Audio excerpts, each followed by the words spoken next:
ചെയ്യാത്ത കാര്യങ്ങളുടെ പേരിൽ ആരോപണങ്ങൾ ഉന്നയിപ്പിക്കപ്പെടുമ്പോൾ ഇനി എന്ത് ചെയ്യണം എന്ന് ഞാൻ സ്വയം ചോദിക്കാൻ തുടങ്ങിയിരിക്കുന്നു.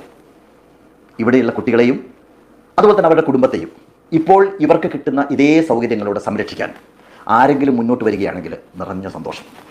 പലരുടെയും സാമ്പത്തിക സഹായത്തോടെ ഈ ചാരിറ്റബിൾ സൊസൈറ്റിയുടെ പേരിൽ കാസർഗോഡ് മടിക്കയിൽ വാങ്ങിയ 20 ഏക്കർ സ്ഥലത്തും പണിയൊന്നും നമ്മൾ തുടങ്ങിയിട്ടില്ല, വെറും ലാൻഡാണിപ്പോൾ.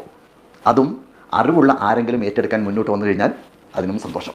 എൻ്റെ പ്രിയപ്പെട്ട മുതുകാട് സാറേ, താങ്കൾ ഇത്രക്കും ലോലഹൃദയനാണോ?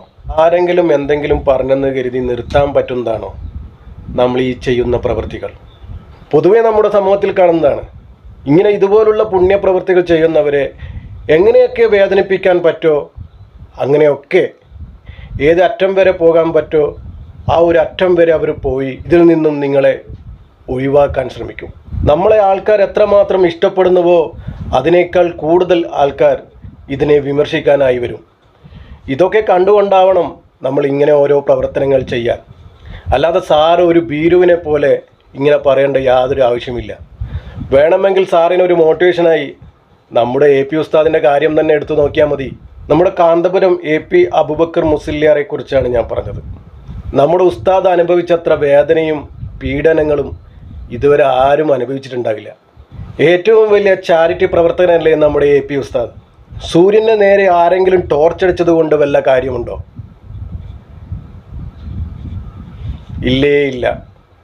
10,000 ഉസ്താദിനെ വിമർശിച്ചു വേദനിപ്പിച്ചും കുത്തുവാക്കുകൾ പറഞ്ഞും അവഹേളിച്ചിട്ടുണ്ടെങ്കിൽ ഉസ്താദ് അതിനൊന്നും മുഖം കൊടുത്തില്ല. ഉസ്താദ് എല്ലാം പുഞ്ചിരിയോടെ നേരിട്ടു. ഇതൊന്നും ഒരു പരാതിയായി ആരോടും ഉസ്താദ് പറഞ്ഞിട്ടുമില്ല. നമ്മുടെ മനസ്സിലൊരു ധാരണയുണ്ട്, നമ്മൾ ചെയ്യുന്ന കാര്യം ഒരു പുണ്യപ്രവൃത്തിയാണെന്ന്. ആ പുണ്യം ലഭിക്കേണ്ടത് ഈ പറയുന്ന ജനങ്ങളിൽ നിന്നല്ല. ആ പുണ്യം ലഭിക്കുന്നത് ആരിൽ നിന്നാണോ അവനിൽ നിന്നും നമുക്ക് പുണ്യം ലഭിച്ചുകൊണ്ടേയിരിക്കും. നമുക്ക് പുണ്യം ലഭിച്ചുകൊണ്ടേയിരിക്കുകയാണ്. അതിനോടൊപ്പം തന്നെ നമുക്ക് വിമർശനങ്ങളും കുത്തുവാക്കുകളും ഇങ്ങനെ കൂടിക്കൊണ്ടേയിരിക്കും. അതിനൊന്നും നമ്മൾ തളരുകയേയില്ല. നമ്മൾ ചെയ്യുന്ന പുണ്യപ്രവൃത്തികൾ സത്യസന്ധമല്ലെങ്കിൽ അത് അധികകാലം ഒന്നും ഓടില്ല. ചെയ്യുന്ന കാര്യങ്ങളിൽ സത്യസന്ധത ഉണ്ടെങ്കിൽ നമ്മളിങ്ങനെ ഉയർച്ചയിൽ ഇങ്ങനെ പോയിക്കൊണ്ടേയിരിക്കും. അതിനൊപ്പം വിമർശനങ്ങളും കൂടിക്കൊണ്ടേയിരിക്കും. അപ്പോൾ ചെയ്യുന്ന കാര്യങ്ങളിൽ സത്യസന്ധത ഉള്ളതുകൊണ്ടാണ് നമ്മളിങ്ങനെ ഉയർച്ചയിലേക്ക് അങ്ങ് പോകുന്നത്. നമ്മൾ 10 പേർക്ക് തുടങ്ങിയ സ്ഥാപനം വർഷങ്ങൾ തോറും അത് കൂടിക്കൂടി വരികയാണ്. അപ്പോൾ നമ്മുടെ സ്ഥാപനം ഇങ്ങനെ ഉയർച്ചയിലേക്ക് പോയിക്കൊണ്ടേയിരിക്കുകയാണ്. അപ്പോൾ നമ്മൾ എന്ത് വേണം? നമ്മൾ തളർന്നിട്ടില്ല. ആരെങ്കിലും 2 പേര് പറഞ്ഞെന്ന് കരുതി നമ്മളത് വിഷമമായി എടുത്ത് മനസ്സിൽ താലോലിക്കേണ്ട യാതൊരു ആവശ്യമില്ലല്ലോ. സാറിന് ഇതൊന്നും പറഞ്ഞു തരേണ്ട ആവശ്യമില്ല എന്ന് എനിക്കറിയാം. എന്നാൽ സാറിന് ഇത്രമാത്രം വേദനിക്കാൻ എന്താണ് ഉണ്ടായത്? എനിക്ക് ഏറെ വിഷമമുണ്ടാക്കിയ കാര്യം, ഞാൻ ഈ ചാരിറ്റബിൾ സൊസൈറ്റിയിൽ നിന്ന് സാമ്പത്തിക അഴിമതി നടത്തുന്നു എന്ന് ചിലർ പ്രചരിപ്പിക്കുന്നതാണ്. ഞാൻ 1 രൂപയെങ്കിലും ഈ ചാരിറ്റബിൾ സൊസൈറ്റിയിൽ നിന്ന് കഴിഞ്ഞ 27 കൊല്ലത്തിനിടയ്ക്ക് പേഴ്സണൽ ആവശ്യത്തിനായി എടുത്തിട്ടുണ്ട് എന്ന് തെളിയിക്കാൻ ഞാൻ വെല്ലുവിളിക്കുന്നു. 27 വർഷമായി ഞാൻ ഈ സ്ഥാപനത്തിന് അമരത്തിരിക്കുന്നുണ്ട്. ഇതുവരെ 1 രൂപ പോലും ഞാൻ ശമ്പളം കൈപ്പറ്റിയിട്ടില്ല. പൊതുവെ ഇങ്ങനെയുള്ള പ്രവർത്തനങ്ങളിൽ ഏർപ്പെടുമ്പോൾ കുറച്ച് തൊലിക്കെട്ട് വേണമെന്നാണ് പറഞ്ഞു കേൾക്കാറ്. പൊതുവെ നമ്മൾ ഇങ്ങനെയുള്ള പ്രവർത്തനങ്ങൾ ചെയ്യുമ്പോൾ സ്വന്തം കുടുംബത്തിൽ നിന്നും നമ്മുടെ നാട്ടുകാരിൽ നിന്നും നമ്മുടെ സമൂഹത്തിൽ നിന്ന് തന്നെ അവഹേളന മാത്രം ലഭിക്കുന്ന ഒരു ഫീൽഡാണിത്. എല്ലാവർക്കും പറ്റില്ല. അങ്ങനെ ഒരു നല്ലൊരു മനസ്സുള്ള ആൾക്ക് മാത്രമേ ഇങ്ങനെ ഒരു ഫീൽഡ് തിരഞ്ഞെടുക്കാൻ പറ്റുകയുള്ളൂ. മാജിക് പ്ലാനറ്റിൻ്റെ നിർമ്മാണ ഘട്ടത്തിൽ സാമ്പത്തിക പിരിമുറുക്കത്തിൽപ്പെട്ട് വീട് പോലും വിൽക്കേണ്ട സാഹചര്യം ഉണ്ടായവനാണ് ഞാനും എൻ്റെ കുടുംബവും. ആ പണം മുഴുവൻ ഞാൻ കൊടുത്തത് ഈ സൊസൈറ്റിയിലേക്കാണ്. മാജിക് ഷോ നടത്തിയിരുന്ന കാലത്ത് കിട്ടിയ പണം മുഴുവൻ ഒഴുക്കിയത് ഈ സൊസൈറ്റിയിലേക്കാണ്. ഇന്ന് ഞങ്ങൾ താമസിക്കുന്നത് ഒരു ചെറിയ ഫ്ലാറ്റിലാണ്.